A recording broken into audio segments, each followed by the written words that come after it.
Hi guys, welcome to one more of my independent review of another ride, another bike, another exciting, wonderful memory. This is Suzuki Gsxr 750, and as it says, it's one of the most amazing, exciting bike which you'd wish to have. If you're a rider of a 600 and you feel that you want to go to 1000 and you feel 1000 is the ultimate bike, then I'd stop you right here and I'd say, think about it before you think that 1000 is the ultimate bike. Because what a 750cc can do to you is you may just not want to go over to 1000 for a reason that it does give you that feel of a power, and it does make you feel excited all about that you want to have from a sports bike. This bike, a Suzuki Gsxr 750, is full of exciting things. When I say exciting things, doesn't mean you want to pop your wheelies, you want to go ride crazy, but it does have that acceleration. It is a very, very, very fast bike. In all realities of life, it's a bike good enough to kill you if you're not very careful with it. So now that said, I'm gonna say you have to listen to the standard exhaust on this bike, which is really as good as an aftermarket, but then the sound of it does make you feel all excited as well. I'm gonna turn it on. It's got a few additional add-on features which you'd like, but before that, let's turn this on and see as the dial does its magic. We switch it on, and like standard bikes these days, you'd have to pull the clutch and turn it on. With my one hand as I'm shooting, I'd have to squish. So I lost the controls there, and I'm gonna try and power it on from here. So I'm not gonna accelerate for the moment, so you can hear that natural warm up of the engine as it starts to build up, and just that even the standard feeling of it, the normal exhaust, it has that brilliant feel of it.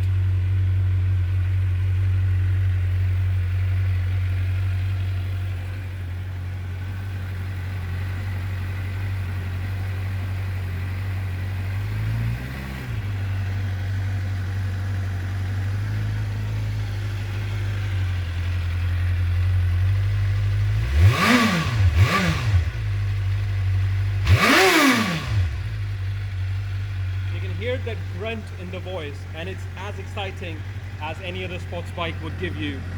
So to please yourself with, I'll show you a little bit of extra features that this bike offers you. As it's a 750cc, it's got different power modes on it. So it's got 3 power modes, and on your right hand side you've got this mode button with an up and the down button. So it basically the engine mapping changes in 3 different modes. So right now by default it's on full power.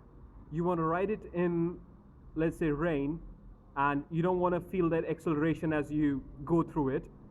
You can change that. So if I hold down the mode button for about, say, 10 seconds, you're going to see the option A appearing next to the 0, which is neutral. I press that, goes B, which is the moderate engine mapping. C is the reduced power. So if I go back into A, and when the bike switches on, it's by default a full acceleration. So if you're gonna ride it in the rain, you've got to change it to C, or it's up to you how you feel. You don't want to accelerate, you want to be in a controlled feeling with the bike, you can do it as per your needs. And once you turn off the bike, let's see if I show it to you, and turn it back on, it by default comes into the full power mode A. So once you've switched off the engine, you'd lose the settings that you had before. The other bit is you can change the power settings even while riding, but be sure that it is going to make you feel that less power when you change into the modes. So the acceleration is not as powerful as you'd have it on the mode A compared to the mode C. Now that said, the overall feeling of the bike is fairly good. The lights, the shape of the bike, it's aerodynamically like just all of the sports bike. It's fairly very, very good. And once you sit on it, it doesn't make you feel that big that you're on a 750. It has a very gentle feeling to it, so you'd feel as if you're still on a 600. But once you sit on it, once you tuck yourself on it, you'd feel that it has a proper big bike feel, although it doesn't feels like. And that said, it's a very revvy engine, so you can rev it through to 14,000 rpm and even higher, though I've never managed to do that, just because obviously the conditions and the terms and everything around the way it is. I don't want to kill myself on something which I'll regret. But yeah, that said, you have a beautiful, powerful, and a very controlled bike. In terms of acceleration, you feel very smooth as you go through the gears. I've never had any issues with the gear shifts, never missed a gear shift, although it's a mental bike sometimes. If you want to try it, you could push it to the limits, and within the second gear, you may be well over 100 miles very, very easily. But again, it's not something legal in this country, but otherwise, if somebody wants to go crazy, you know where to do that and which bike to do it on. This bike, and you can get a second-hand bike for fairly decent price, a 750 Gsxr. And these bikes are really good in terms. Oh, the other factor that I have to mention is the mileage on the bike. I've been riding Gsxr for nearly 3.5 years now, which is Gsxr 600, 2009 model. And the mileage on a full tank is, I'd have about, I'm looking at, in miles per gallon, I'm looking at a mileage of about 56 to about 58 at the most. On this bike, I'm able to squeeze a mileage of 53 miles per gallon, which is bloody brilliant, just because it's a 750 engine and it still maintains that power, although I'm riding through the same conditions every day, and I'm even accelerating harder sometimes, and it still gives me a mileage which is fairly very good, which you don't expect from a sports bike. But this bike, Gsxr 750, gives you a very, very good mileage, and I'm impressed by it. Now that said, the braking wise, we've got 4 calipers front floating disc brake, and the rear is a standard Brembo as well. And the braking, I feel it could be done a bit better, because I do feel that at certain points I feel that lack of the braking, and I wish if the braking was there, it would just really make a whole thing a lot more pleasure riding.